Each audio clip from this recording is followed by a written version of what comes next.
ప్రియమైన వారులారా, లూకా మాత్రమే నా యొద్ద ఉన్నాడు అని పౌలు ప్రకటించాడు. తిమోతికి రాసిన 2వ పత్రికలో 4వ అధ్యాయంలో 11వ వచనంలో ఈ మాట రాయబడింది. లూకా గురించి మనం ఆలోచన చేస్తే అతడు వెలిగిచ్చువాడు అనే అర్థాన్ని అతడు కలిగి ఉన్నాడు. బైబిల్ పండితులు సమదృక్పథ సువార్తలు అనే మత్తయి, మార్కు, లూకాను పిలిచారు. లూకా అనేటువంటి మాట క్రొత్త నిబంధనలో ప్రాముఖ్యంగా 3 చోట్ల మనకు కనబడుతుంది.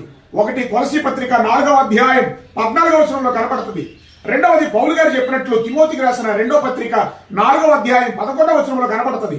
మూడవది మనము ఫిలోమోనుకి రాసిన పత్రికలో 24వ వచనంలో లూకా పేరు స్పష్టం చేయబడింది.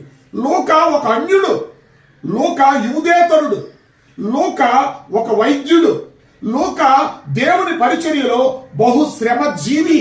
ప్రియమైన వారులారా, లూకా జీవితం మనందరికీ ఒక గొప్ప